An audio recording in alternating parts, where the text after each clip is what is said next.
చెప్తున్నా, మంచు ఫ్యామిలీని టార్గెట్ చేసింది ఎవరు, ఇప్పుడు మళ్ళీ అల్లు అర్జున్ అన్న టార్గెట్ చేసింది ఎవరు. సో కాబట్టి వాళ్ళకు నచ్చితే వాళ్ళకు అనుకున్నట్టు ఉంటేనే వాళ్ళు సపోర్ట్ చేస్తారు. సో వీళ్ళు మనం సొంతంగా మనం ఏ డిసిషన్ తీసుకోవద్దు, వాళ్ళు చెప్పి వాళ్ళకి అడిగే డిసిషన్ తీసుకోవాలి.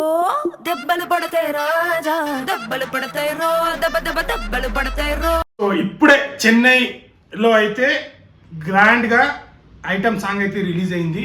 మన పుష్ప 1 కూడా స్టార్టింగ్లో అలా కొద్దిగా నెగిటివ్గానే వచ్చింది. దీన్ని కూడా కొంతమంది నచ్చలేదు అంటున్నారు. పార్ట్ 1లో కూడా మూవీ రిలీజ్ అయిన తర్వాత మనకు నెక్స్ట్ లెవెల్ అనిపించింది. ఇది కూడా వీడియో పరంగా విజువల్ పరంగా చాలా బాగుంటుంది. సో కొంతమంది అంటే వాళ్ళకి అర్థం అవ్వట్లేదు, సాంగ్ బాగాలేదు అంటున్నారు. కానీ సాంగ్ నేను 3 times విన్నాను, చాలా బాగుంది. హిందీలో కూడా చాలా బాగా అనిపిస్తుంది. అండ్ నెక్స్ట్ ఇంకోటి వచ్చేసి దీంట్లో ఊ అంటావా మామ అని ఎంత ట్రెండింగ్ అయిందో దీంట్లో ఒక లిరిక్ పెడతాను.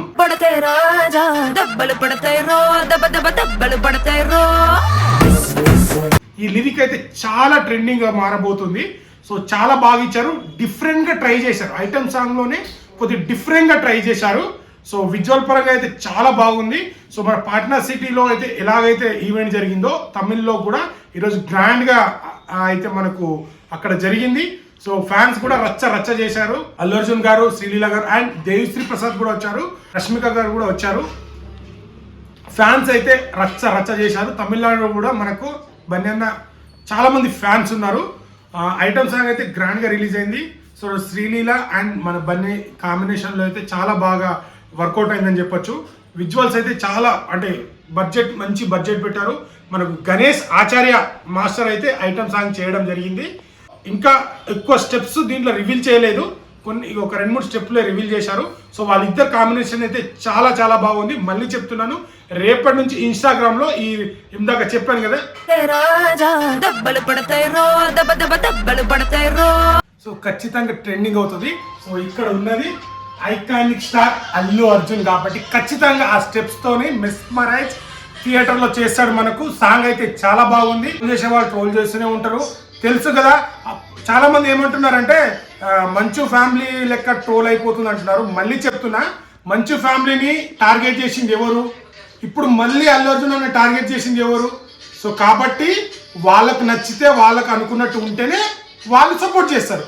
సో మనం సొంతంగా మనం ఏ డిసిషన్ తీసుకోవద్దు, వాళ్ళు చెప్పి వాళ్ళకి అడిగే డిసిషన్ తీసుకోవాలి. కాబట్టి సో మీరు ఎంత ట్రోల్ చేసినా నెవర్ బిఫోర్ ఇండియన్ సినిమాలో అల్లు అర్జున్ అనే స్థానం వేరు, ఆయన స్థాయి అయితే వేరే లెవెల్కి వెళ్ళిపోయింది. సో మీరు అలా ట్రోల్ చేస్తూనే ఉండండి, మేము ఇలా సక్సెస్ మీద సక్సెస్ కొడుతూనే ఉంటాం. So iconic star Allu Arjun ఉన్నది అక్కడ, చాలా గ్రాండ్గా తీశారు, చాలా నెక్స్ట్ లెవెల్ అనిపించింది. సో నాకైతే చాలా బాగా నచ్చింది. నేను హిందీలో 3 times విన్నాను, తెలుగులో 3 times విన్నాను. నెక్స్ట్ లెవెల్ అంటే ఈ 2 భాషలు వస్తాయి కాబట్టి అది మిగతా అర్థం కాదు కాబట్టి ఈ 2 లాంగ్వేజ్లో విన్నాను, చాలా బాగుంది. సో ఖచ్చితంగా ఫైర్ అయితే చూపిస్తాడు. So thank you so much. మళ్ళీ ఇంకో కంటెంట్తో వస్తాను. లైక్, షేర్, సబ్స్క్రైబ్ చేయడం మాత్రం మర్చిపోకండి. అస్సలు తగ్గేదిలే.